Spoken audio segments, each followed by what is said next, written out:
अर्जुन सिंह, मैं जानता हूं कि तुम बहुत शरीफ, बहुत बहादुर, बहुत ईमानदार अफसर हो। मुझे ऐसे लोग पसंद तो बहुत है, मगर बर्दाश्त बिल्कुल नहीं है। मेरे भतीजे। एक मिनट महेश हीरा, मुझे भी मालूम है कि तुम निहायत लालची, निहायत लुच्चे और निहायत लीचड़ आदमी हो। मुझे ऐसे लोग न पसंद हैं और ना ही बर्दाश्त होते हैं।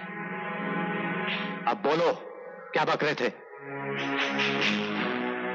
शायद वर्दी की गर्मी तुमसे बर्दाश्त नहीं होती, इसीलिए तुम्हारे दिमाग पर चढ़ गई है। तुम्हें मेरी ताकत का अंदाजा नहीं है अर्जुन सिंह। मैं चीखता भी हूं ना तो उसकी आवाज तक सुनाई देती है। आज के दौर में बैठे हुए लोग जनता के नुमाइंदों से ज्यादा कुछ नहीं।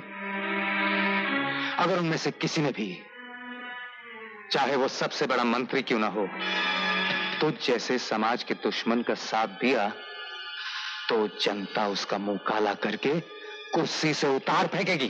किस जनता की बात कर रहे हो तुम? हाँ? जानते हो इसी शहर में मैंने तुम्हारे दोस्त किशन की क्या कट बनाई थी, और किसी के मुंह से चू तक नहीं निकली थी। सब के सब नामर्दों की तरह अपने अपने घरों में दुबक कर बैठ गए थे। इससे पहले कि मैं तुम्हारी भी वही कट बनाऊं, या तो तुम मेरी तरफ दोस्ती का हाथ बढ़ा दो, मैं उस हाथ को सोने, चांदी, हीरे, जवाहरात से भर दूंगा, या फिर यहां से अपना ट्रांसफर करवा लो।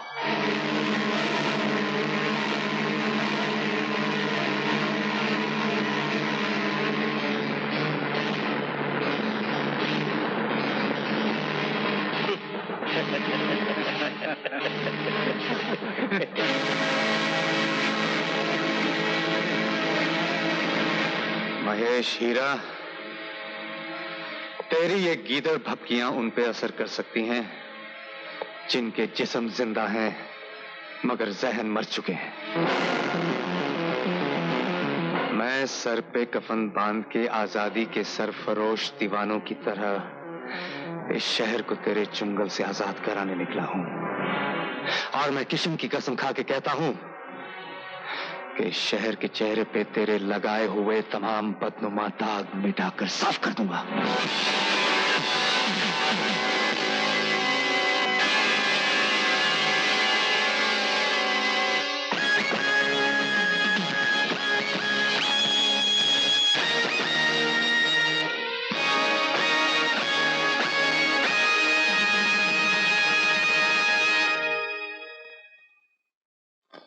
आज हम फिर शहर के तमाम अड्डों पर छापा मारेंगे, और अब की बार अलग अलग नहीं, सिर्फ 2 टोलियों में। एक टोली मेरी होगी और दूसरी शर्मा की।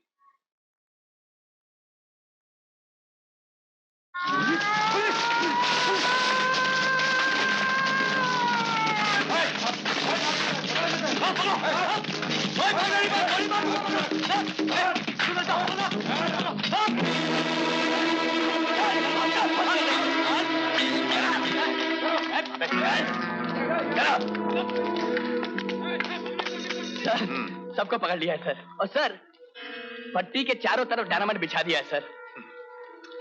अशोक। Yes sir. तुमने ये डायनामाइट जो बिछाया है जी, इससे ये भट्टी तो उड़ जाएगी। Yes sir. मगर यहाँ कोई इंसान रह गया हो तो उसका क्या हश्र होगा? सर, सर उसके तो टुकड़े टुकड़े हो जाएंगे सर। अब ये बताओ यस सर कि तुम कानून के आदमी हो या मुजरिम के? सर मैं तो हिलना नहीं, बताओ। मैं तो कानून का आदमी हूँ सर। कानून तो गद्दारों की सिर्फ वर्दी उतारता है, मगर मैं तुम्हारा वो हश्र करूंगा, वो हश्र करूंगा। सच बता, क्या तू ही वो आस्तीन का सांप नहीं है जो हमारे आस्तीन पर बैठकर हमारे सीने में डंक मार रहा है? पता, वरना अगला धमाका तेरे पैरों के नीचे होगा और तू आसमान पर। नहीं सर, नहीं सर, मैंने कतल नहीं किया सर, मैं मानता हूँ सर, मुझे माफ कर देना सर, गिरफ्तार कर लो इस गद्दार को।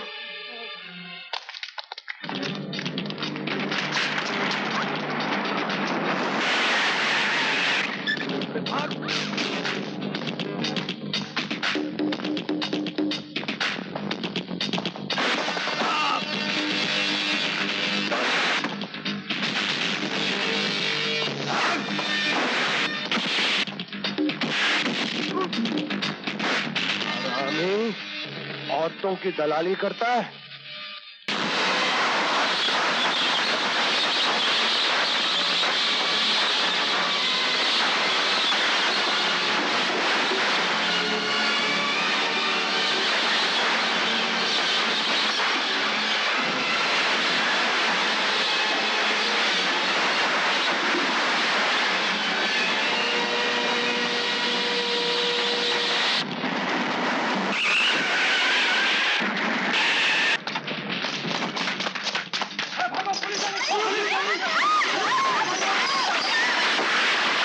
गिरफ्तार कर लो सबको।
अर्जुन,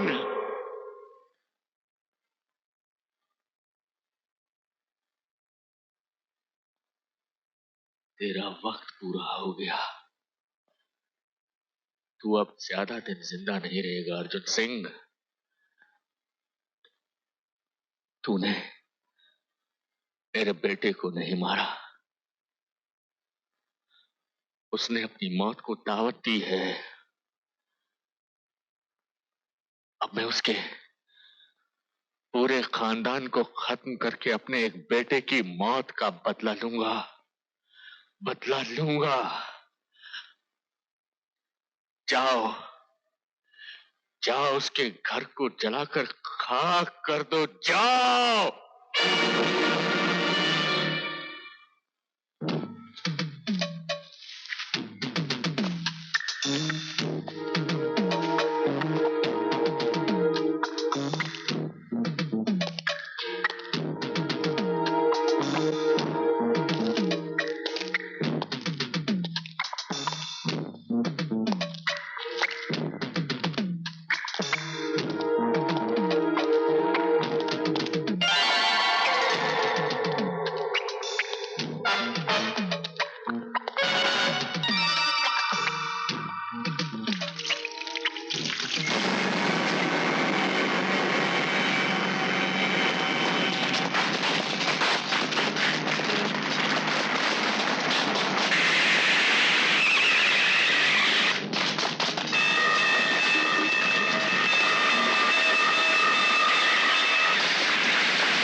समझ में नहीं आ रहा तुम्हारा शुक्रिया कैसे अदा करूं। तुमने हम सबकी जान बचाई, वो भी अपनी जान पर खेलकर। हम तुम्हारा ये एहसान जिंदगी भर नहीं भुला सकते। प्लीज मुझे शर्मिंदा मत कीजिए।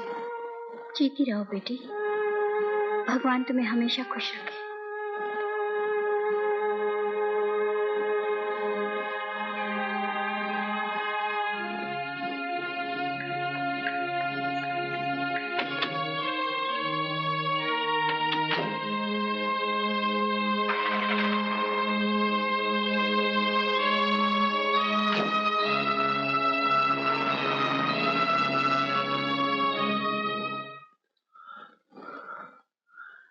सीधी सी बात है कि हम में से कोई एक भेदिया है जो हमारी खबरें उन तक पहुंचाता है,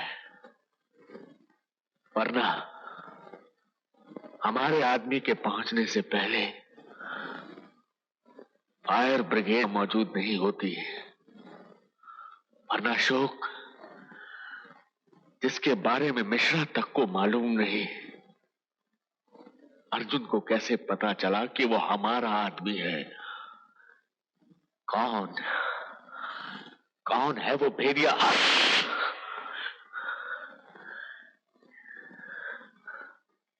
इडियट, तुझे उस लड़की के साथ रात गुजारनी है तो गुजार, मगर अपने राज क्यों खोलता है? क्यों?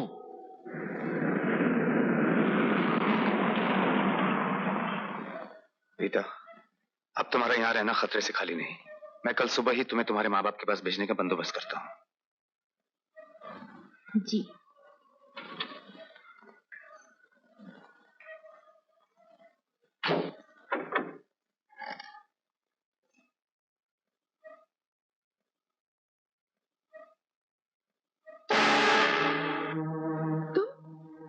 हाँ, मैं। लेकिन आज मुझे यहाँ पर देखकर चौंक क्यों गई? मैंने तो यहाँ पर बहुत रातें गुजारी है।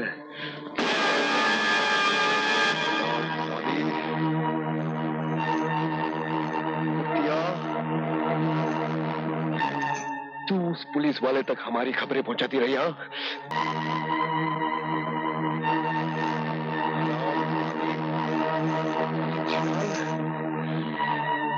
माल मेरा खाती रही और हिसाब वहां देती रही।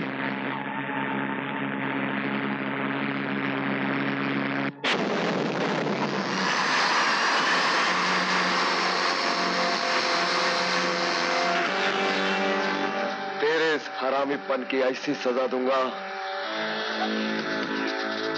कि चील कौवे भी तेरे लाश को नहीं नोचेंगे।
रीता, ये कुछ रुपए हैं सरकार की तरफ से। तुमने अपनी जान की परवाह न करके पुलिस की मदद की थी, ये उसी का इनाम है। मगर मैंने पुलिस की नहीं, तुम्हारी मदद की थी। जानते हो क्यों अर्जुन? जानता हूं, इन्हें रख लो, काम आएंगे।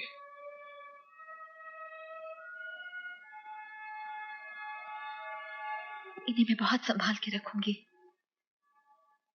जानती नहीं थी कि शर्मिंदा हुए बगैर भी पैसे कमाए जा सकते हैं। पता नहीं जिंदगी में फिर कभी मुलाकात हो ना हो। बस जाने से पहले एक बात कहने की इजाजत दे दो। ना कहो तो अच्छा हुआ। तुम्हारी बीवी बड़ी किस्मत वाली है। मैं भगवान से प्रार्थना करूंगी कि अगले किसी जन्म में तुम्हारी बीवी की किस्मत लेके जन्म लो। गाड़ी आ गई।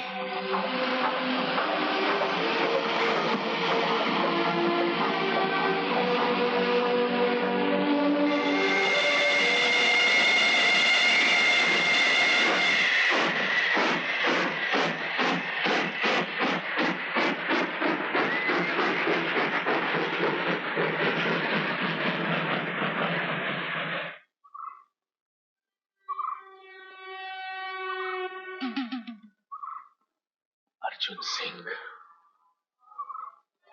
मैं अपने मरे हुए बेटे की कसम खाकर कहता हूं, मैं तुझे चैन से जीने नहीं दूंगा, कभी नहीं।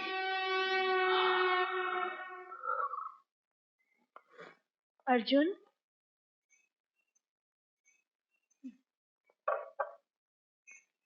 अर्जुन।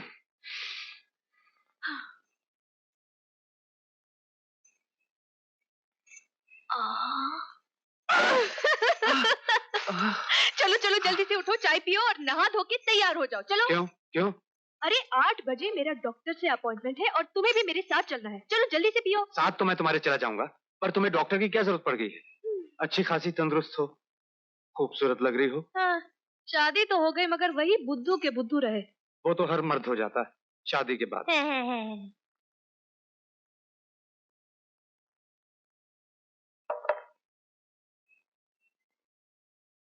तुम्हारा मतलब है कहीं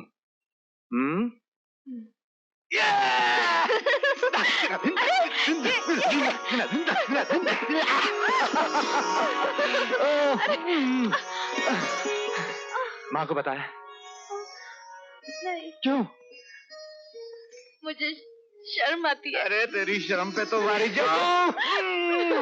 नहीं माँ जी, हम सच कहते हैं। आप ही ने कद्दू लाने के लिए कहा था। मोहन, तू झूठ बोल रहा है। हमारे यहाँ किसी को कद्दू पसंद नहीं। तुम्हें शौक है इसलिए हर रोज कद्दू लेकर आते हो। आहिस्ता आहिस्ता, जल्दी क्या है? अरे तुम लोग सुबह सुबह तैयार होकर कहाँ जा रहे हो? जवाब दो माँ की बात का।